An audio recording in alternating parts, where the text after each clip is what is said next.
Hello, everybody, and welcome back to Hammer Time. It's Jace here, and today I'm flying solo, like Jason Derulo. However, we got a lot to talk about, but this episode is strictly college football related. Now, you're probably wondering, Jace, why college football? You were a college baseball player.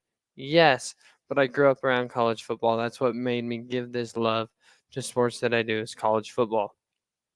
I personally myself am a die-hard University of Colorado fan. So I'm going to dive deep into the Colorado TCU game. We all know how that ended up, and then look at the preview for that one as they get ready to take on Nebraska. However, I'll also be talking about there's a couple big games over the weekend, couple major upsets that took place, and then there's a big game that will be taking place in Tuscaloosa, Alabama. But first, let's take a look at that Alabama Texas preview before we dive deep into the Colorado game. Alabama and Texas last year. Alabama went into Austin, I believe, and won that football game. We'll fact check that to make sure that I'm not telling you guys wrong information. But the biggest storyline here is going to be the quarterbacks. Alabama's going to Jalen Milroe, probably the starting sophomore. That's more than likely the direction I see Nick Saban going with this one. But I would not be surprised if they don't. They go to the Notre Dame transfer. I think Buckner is his last name. Buckner has the experience in big games like this. But Milroe last week, he was 13 of 18, 194 yards, 3 touchdowns. That's good.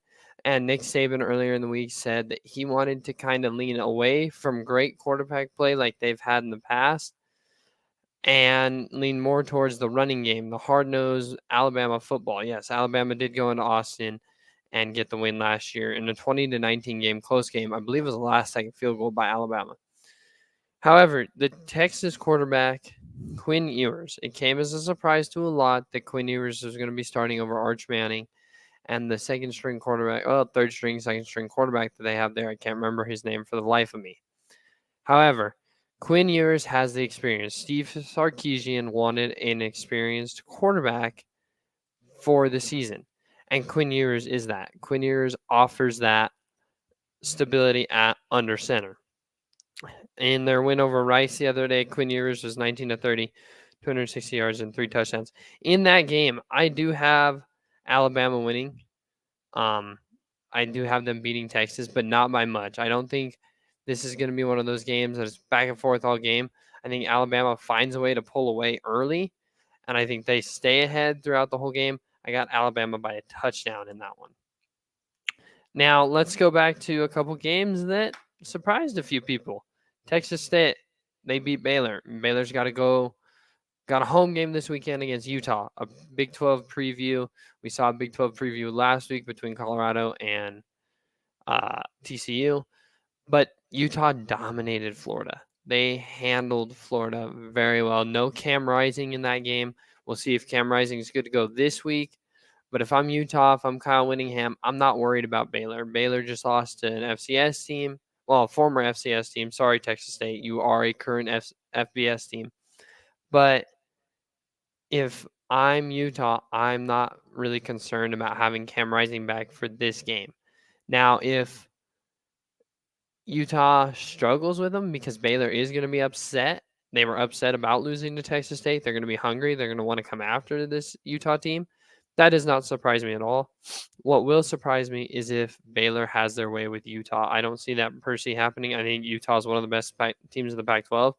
As painful as it is for me to say as a Colorado fan, I do think Utah is one of the best teams in the Pac 12. I think we'll talk about Pac 12 teams later on, I feel, in this episode. So we'll get there. We'll handle that. Another one. Florida State dominated LSU on Monday night. I think it was back and forth pretty early, but I think Florida State ultimately they wanted it more. Brian Kelly said that they were going to beat the heck out of Florida State. That obviously did not happen. What happened for LSU? Well, I'll tell you what happened for LSU. They were overconfident, and Florida State was the hungrier team. That kind of kills LSU's chances of getting in the playoff unless one of those top four teams, all four of them have losses, and teams at the bottom, such as USC, Utah, they stay undefeated throughout the year. That's going to kill, I feel like, Florida State's chances, or that's going to help Florida State, but it's going to kill LSU's chances of getting into the playoff. And I thought they were going to be a team to win it all this year. Oops. Clemson loses at Duke. Duke football is a powerhouse. Not really, but they're getting there.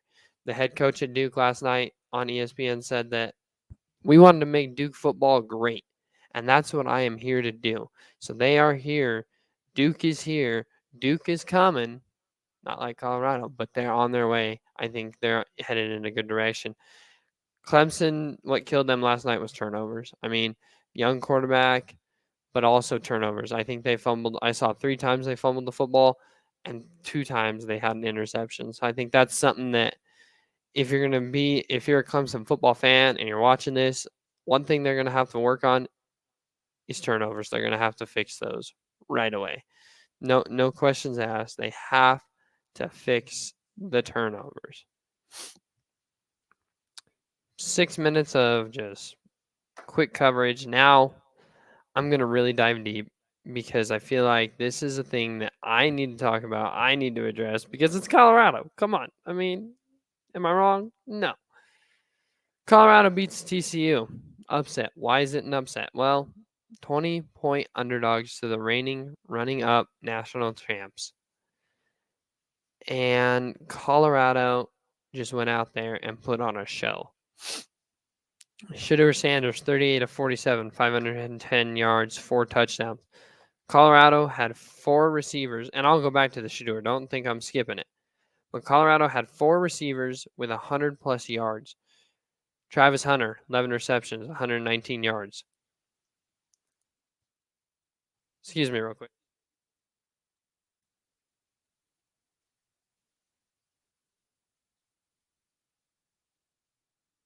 I apologize. I am now back. But Travis Hunter, 11 receptions, 119 yards. Dylan Edwards, 5 receptions, 135 yards. 4 tutties, 4 total tutties. 3 of those receiving, 1 rushing, 4 total touchdowns for Dylan Edwards. Xavier Weaver, 118 yards, 6 receptions. Jimmy Horn, 11 receptions, 117 yards, and a tutty. That just goes to show how dominant the passing game was. Shedeur Sanders, 38 of 47, 510 yards. 510 yards. I'm going to say that again. That's a school record. School record for Shedeur Sanders right there. One of the best quarterbacks, I think, in my opinion, ever put the black and gold on. And I've been around the black and gold for quite some time now. It's been 20 years of my life that Colorado has been not very good. But, we had the 2016 season with the team that was really good. They were 8th in the nation, but then they play Oklahoma State, and Oklahoma State goes in the Alamo Bowl and just slaughters them. Wasn't even close. It was that bad. And Colorado fans, if you're watching this, you know this. You know how painful it was. However, the biggest storyline in college football is Travis Hunter. Man played 127 snaps on the offensive side of the football. Or not offensive, both offense and defense. That's both sides. I've never seen anybody that can do that. It's unreal in my lifetime. I've never seen it. You had Jabril Peppers at Michigan, but he was more a defensive sided guy. And now you have Travis Hunter, who it's like he could do both. He very well could do both at the next level, I feel like. Granted, young career, I understand that. So we'll kind of we'll just kind of relax with that point, huh? Interception on the defensive side for Travis Hunter. Now, Colorado, they beat TCU. Coach Prime wins his debut. Now they've got to go home. They go to Boulder. Boulder was rocking last year with a 1-11 team. Imagine just the hype around this weekend's game. Imagine what that's going to be like. It's a whole nother world. Boulder, Colorado is going to be the most poppin' place, I think, over Tuscaloosa, who has a top 10 matchup coming into town. I think Boulder's going to be the most poppin' place in America this weekend. I think it will be. I've been to Boulder when they were bad, and it's always popping. This is going to be unreal. You're going to see a sea of black and gold in those stands. I think you'll see a little shade of that red. They play Nebraska this weekend. Nebraska is a big-time rivalry for Colorado. It's a big-time rivalry for Nebraska. it I cannot stress it enough as a University of Colorado fan to all the people that listen that are more than likely there are going to be a few Nebraska fans that listen to this. I know of 2 for sure. I'm sorry, but I cannot stand Nebraska. I just can't. There's an old saying that they have at the University of Colorado. I won't say it right now because I don't want to be like that, but it is a thing. However, Nebraska, Colorado, the preview of that. Colorado's offense is dynamic. Colorado struggles. Not even the secondary of defense. The secondary for Colorado is very good, obviously. Jimmy Horn, Shiloh Sanders, the other DBs that we had in coverage out there. The biggest struggle for Colorado is going to be their defensive line. If Colorado's defensive line does not step up big time this weekend, Colorado's going to struggle because now Nebraska only ran for 181 rushing yards against Minnesota. Both defenses in that game, I felt like, weren't that good for Colorado or Minnesota. I feel like both offenses were just that bad. I think both offenses that week were trying to find their identity, and I think you're going to see that for Nebraska be a struggle. If they can run the football, Nebraska's going to hold their own, but they still have to deal with the Colorado offense. Colorado's offense is dynamic. They like to spread people out. That's what Sean Lewis does greatly. Spread people out, one-on-one. Let's find those. And Shedeur Sanders is the most this is a tough take. Yeah, I'm a little biased. Caleb Williams, he's really, really good. Caleb Williams is a great quarterback at USC, but I think that Shedeur Sanders is the most accurate quarterback in college football. You saw that this weekend. He was 38 of 47. That means he only missed 9 throws, if I can do that math right. I'm pretty sure it's 9. I'm not a great mathematician. Never claimed to be a great mathematician, but I believe that it was 9 throws that he missed. 9. That's unheard of in college football. Actually, I think it is 9. It is 9 exactly, 9 throws he missed. And those throws he missed were not like, oh, I overshot my guy or undershot my guy. He had 2 throws I could think of. One, he undershot Travis Hunter at the beginning of the game. And the second one, he just threw it a little in front of Jimmy Horn. Those were the missed throws he had. Everything else was either good defense by TCU and broken up, or his receiver just flat out dropped it, which didn't happen very often. I mean, come on. 4 receivers and 100-plus yards. The receivers don't drop the football a whole lot at Colorado based off of this offense so far. Now, I understand. Jace, you're overhyping Colorado because of your bias. Yeah, I am. 100%. 110%. No doubt in my mind. But that's also because leading up to that game, nobody believed in Colorado. Like, Colorado believed in Colorado. I'll admit, Coach Prime, come after me. I'm okay with that. I'm a diehard Colorado fan. 20-plus years of my life almost, I've been a Colorado football fan. I didn't think we were going to beat TCU. If we did, it was going to be close, and it was. It was a field goal game. We won that football game. People believe in Colorado now. People are buzzing about Colorado. Why? Maybe it's because we have 3 guys that are potential for the Heisman. Shedeur, Travis, and Dylan Edwards. Maybe that's why. Or maybe it's because it's Coach Prime. Or maybe, who knows? But I think Colorado's a great football team. I'm not going to say Colorado's going to go undefeated and win the national championship. I'm not like that. But Colorado, I think, to beat Nebraska is going to have to stop the run, and that starts with the defensive line. Start stacking the box a little bit. This isn't a team that's going to spread you out a lot. I feel like in Nebraska, they're a Big Ten team. They struggle throwing the football. Jeff Sims did not throw the football that well the other day against Minnesota. They threw the football for 114 passing yards, and teams are going to start to realize we can't just throw the football against Colorado the whole time. Can't do it. Secondary is too good. That secondary is amazing. Travis Hunter or Marion Jr., sorry. Can't throw the football against Colorado. It's just not going to happen. It's not going to. If a team can throw for over 400-plus yards against Colorado, okay, then I will say that you can throw the football against University of Colorado. But as of right now, you cannot throw the football against Colorado. It's just not going to work for you.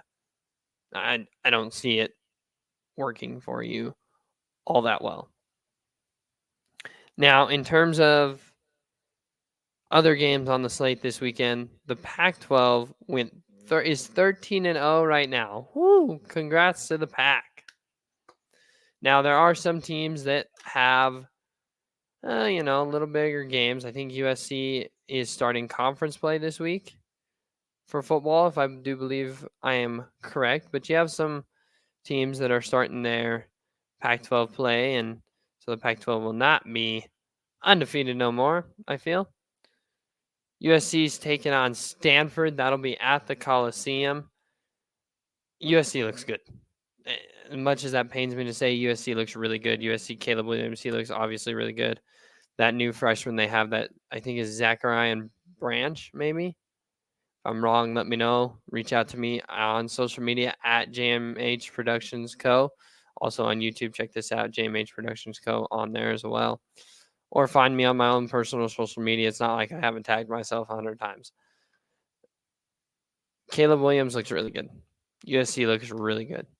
USC struggling defensively, I feel like, a little bit. They've allowed a lot of points to San Jose State. They allowed a lot of points to Nevada. Brendan Lewis had a pretty decent game. Granted, the beatdown that USC gave him. Ole Miss, Tulane. That's another big game you're going to see this weekend. I think Ole Miss goes into Tulane. Tulane was good last year. I don't know what Tulane looked like on Saturday. I didn't do my research that extensively. I do apologize, Tulane fans. But Ole Miss, I think, goes into New Orleans, handles business, gets out of there with a win. Trying to think of the other big games. Obviously, game day, they're going to be at Tuscaloosa for Texas, Alabama. Iowa, Iowa State, the Battle of the Cyhawk. I think that's going to be a good game. I think Iowa comes out on top. I think Iowa wins that by 7. I think they win it by a touchdown. Iowa State, obviously they are, trying to rebuild that program a little bit since Brock Purdy left. But I think it's going to be a great game, great weekend of college football. Now, as for some business things, not Colorado. Wow, thinking Colorado. I'm in that mindset. I'm sorry. I'm going to start to do more Hammer Time videos about college football. It won't be as heavily Colorado based as it was this time. I promise that in the future. But when you've endured the losing that I have endured as a Colorado fan for the past few years, you want to talk about when you guys win. It's really fun. But I want to do one episode of college football a week. I'm looking to get a podcast started that is college football based with a buddy of mine. We'll see what happens there, obviously. Other news, yes, I did not graduate. I didn't graduate. I retired from the game of college baseball. If you didn't see that on my socials, go ahead, go check that out. But as for now, I appreciate all of you for listening to this episode of Hammer Time. Thank you all. Next time I'm on Hammer Time, might have a special guest, or it might be my next college football based video.